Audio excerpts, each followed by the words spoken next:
ورجعنا لكم بعد الفاصل، والنهارده ايه يعني يومنا كله طاقه ايجابيه. اخدنا طاقه صغيره كده ايجابيه من كروت التاروت، ودلوقتي بقى فقره الطاقه الايجابيه الكبيره. الاسبوع اللي فات حصل في اسكندريه مهرجان. كل اسكندريه، مش اسكندريه بس، كمان ده كل مصر كله كان بيتكلم عليه، هو مهرجان التذوق اللي اتكلمنا عليه الحلقه اللي فاتت. وادى طاقه ايجابيه كبيره جدا للشيفات، وحتى لأي مهنة تانية لما حد تلاقيه كده بيشجعك، وحتى لو شغلك صغير وبيشجعك بيديك طاقة إيجابية ان انت تشتغل أكتر وأكتر. فقلنا الحدث ده طبعا مش هيعدي كده من غير ما يكون معانا فقرة للموضوع ده، ونعرف بقى تفاصيل المهرجان. ومعانا في الفقرة الجميلة جدا الصحفية دعاء نصر. أهلا بيكي. اهلا بيك. منوراني. ميرسي جدا بجد. دعاء نصر، معروف عنك الطاقة الإيجابية اللي بتديها للشيفات عامة. معروف عنك بالخير، بتدي خير كتير قوي للناس، يعني بتعملي خير. ما بتبصيش على اللي بتعملي له الخير ده، سواء مستواه مثلا قليل كبير، عندك الناس كلها زي بعضها. وده فعلا اللي اكتشفته الفترة اللي فاتت كله. شيفة صغيرة لسه بادية زي شيف كبير، بتديهم كلهم زي بعض. الطاقة اللي عندك والخير اللي عندك كبير قوي للناس. سبحان الله، يعني فعلا انا مش بجامل ومش بنافق وما بعرفش، واللي يعرفوني يعرفوا كده، اللي انا مش بتاعت نفاق خالص. بس تلاقوا شخصية فعلا في الوقت ده بتعامل الكبير زي الصغير. يعني الخير اللي تديه للكبير مش صغير، يعني مش تقول مثلا ده حد كبير مفروض انا اتقرب منه مثلا ولا حاجه، لا ما بتعملش كده خالص. الناس عندها كلها سواسيه. لما بتدي تعمل حاجه خير، بتدعي الصغير قبل الكبير. تقول ايه، يمكن الصغير ده بيديني دعوه، يعني دعوه في الاخر، يعني كله لله في الاخر. فشخصية زي دي فعلا يعني حبيتها جدا، وأصريت اللي هي تيجي معانا جدا رغم القنوات كلها بتتخانق اللي هي تستضيفك، صح كده؟ والله يعني لولا غلاوتك انت عارفه انا بحبك قد ايه. ربنا يخليك. قولي لي بقى يا دعاء، فكرة المهرجان دي جات لك منين؟ فكره المهرجان كلنا عارفين ان هي فكره الشيف ياسر شاكر. اه، قائد جروب سفينه سفينة الالتهام. الطهام. طبعا الشيف ياسر بيلف بيها المحافظات. فهنا فين اسكندريه؟ اه صح. اسكندريه تعتبر فقيره من المهرجانات. مم. طبعا ده الطلب كتير جدا جدا في شيفات من كتيرة في سنه. اسكندرية. كتير كتير. اه، وعلى الرغم اني يعني انا كنت عامله لاهالي اسكندريه، بس لقيت دي مصر محافظات كلها جات لك. كتيره. مصر كلها. فعلا اسكندرية يعني ايه؟ اه، لقيت المحافظات كتيره جدا الناس بتشترك، وكان في اقبال شديد. الحمد لله الحمد لله. الحمد لله. نجاح غير عادي انا ما كنتش متوقعاه.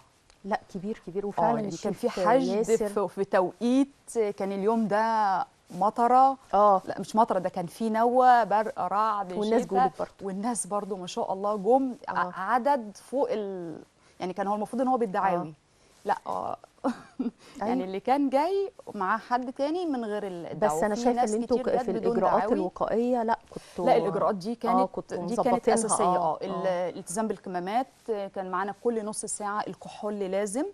فلا الحمد لله ده كان من اهم اساسيات اه، المهرجان. مهرجان. طب نشوف بقى الصور من مهرجان. اهي ده بتكرمي تكريم الشيف ايهاب فضل. الشيف ايهاب فضل. تمام. دي صوره مش واضحه قوي بس ال- ده. لا دي الشيف. طب طب ايه؟ استنوا بقى كده طيب ثواني. ده الشيف الشيف احمد احمد القاضي. القاضي. اه، معروف. واوركيد. اه، اوركيد. اوركيد ده برضه عامل شغل جامد لا لا لا جدا لا في ممتاز جدا اه ممتاز. بجد. وكان من المشاركين في في المهرجان. المهرجان من الرعاة. اه، الشيف نهى صالح. نهى حد صالح جميل جدا جميلة جدا جميلة ورقيقة جدا. جدا. تحياتي الشيف ليك يا محمود شيف. عطية اتخانق معايا طبعا. ليه؟ هو ده التكريم. شيف محمود. طب انت مش عاجبك الدرع؟ هو ده هاتي هاتي. يعني دمه زي العسل. سكر سكر. طبعا اللي هنا اه، من الشيف احمد القاضي، معانا الشيف ياسر شاكر، معانا ياسر شاكر. الاستاذه بسنت بسنت عثمان المدير عثمان. التنفيذي لعداله ومسانده. اه. دعاء سنبل نائب رئيس مجلس الاداره. مم. دي بقى الجات اللي هي اتفرقت في اخدوها. اه اه الشيف طبعا نونا صالح، والشيف قلعة جبالي، والشيف حنان اه جمعة. طبعا ده الشيف مصطفى العجمي، الإعلام الكبير أحمد رجب. احمد رجب. اه وده الشاعر الغنائي حمد العسكري، موهبة لذيذة قوي. المطرب الكبير إبراهيم عبد القادر غطى طبعا الحفل. ودول معانا بقى الفايزين بنسلمهم الجوائز والجميلة نونا أحمد. كانت عامله روح برضو لا في لا ما شاء الله عسل يعني كده وشايف الشيف محمود عطيه باين عليه. الشيف نونا. فهو اليوم بجد كان جميل جميل، كل الناس بشكل غير عادي، كله كل الناس الحمد لله فرحانه، كله طالع فعلا فرحان ومبسوط. ومبسوط.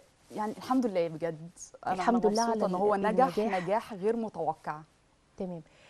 دعاء، بعد المهرجان ده كله انت استفدتي ايه غير دعاء الناس بس؟ فرحت الناس. يعني انت والله انت ما تشوفيش الناس يعني قبل وبعد، يعني ربنا يفرحك، ربنا يسعدك، ربنا يبارك لك.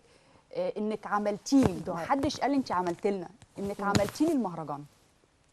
الدعاء فدي حاجه جميله قوي. لا الدعاء، وانك تفرحي الناس، وانك تسانديهم، تقفي جنبهم، دي لوحدها فرحه. شخصيه فريده في الزمن لا ده. مش فريده، ما انت زيي بالظبط. لا بصي يا دعاء، الوقت اللي احنا فيه ده لما تلاقي حد كده صعب جدا. بعرف ناس كتيره بيعملوا مهرجانات ومؤتمرات وحاجات كتيره قوي ومسابقات وكده. لما تبصي هو استفاد ايه وكسب ايه؟ الاستفاد اللي يقول لي مصالح مشتركه، اللي يقول لي الرعاه بيدوني، يعني بتحسي في الاخر كده ان في مصلحه جايه له من الموضوع ده. انا ببص لك بقى من ناحيه مهرجان زي كده ما استفدتيش منه غير يعني بتعملي الخير ودعاء الناس. طب ما هو في احسن حاجات من كده مصالح شخصيه. لا في الزمن اللي احنا فيه ده، انا بتكلم بجد، في الزمن اللي احنا فيه ده يا ريت شخصيه زيك تتكرر كتير. يعني حتى لو كل محافظه تطلع واحده زي دعاء نصر تعمل مهرجان وتفرح الناس. كميه الناس اللي فرحت جدا بالمهرجان وهي طالعه بره كتير كلموني قالوا لي احنا رحنا المهرجان ده وكنا قلقانين وخايفين، بنقول توزيع الجوائز وحد طالعين حد تاني خالص، عندهم طاقة إيجابية كبيرة، عايزين يشتغلوا، عايزين يدوا. وهو ده فعلا الغرض من المهرجان. هو ده فعلا كان هو ده الهدف، ان احنا فعلا نساندهم وندعمهم. لان انت عارفه الفتره اللي فاتت دي كان مستوى الشيف او اسمه بدأ ان هو ينزل وما بقاش متواجد. صح. فاحنا بنعمل المهرجان دوت يعني جزء منه للسياحه. الجزء الثاني ان احنا نرتقي بمستوى الشيف او الطاهي. تمام. يعني نطلع بيه، لا انت موجود. ده انت مش بتتكلمي كمان على النطاق الشخصي الافراد، انت بتتكلمي على النطاق العام، السياحه بالظبط. علشان الناس تشوف بالظبط. احنا موجودين. احنا عندنا اعظم شيفات في مصر يا جماعه، ومصر الحمد لله. يعني الشيفات عندنا شيفات فظاع فعلا، جمال جدا، خبره كبيره. الناس دي حقها علينا. الناس دي فين؟ الناس دي فين من التلفزيون؟ عدد محدود قوي اللي بيطلع. الناس دي فين من الفنادق؟ ما تجيبوا الناس دي وتشغلوهم. مش على فكره يعني دي حملتي ان شاء الله اللي جايه ان شاء الله، يعني مسانده الشيفات اللي قعدت في بيوتها. ودي طبعا بالالوفات، ناس كتير قوي بتشتكي من قعدتها في البيت وان ما فيش شغل. فباذن الله ان شاء الله الحمله الجايه هتكون عن مسانده الشيف ان شاء الله. ان شاء الله. لا انا مستبشره خير، يعني موجوده فعلا، انا مستبشره خير.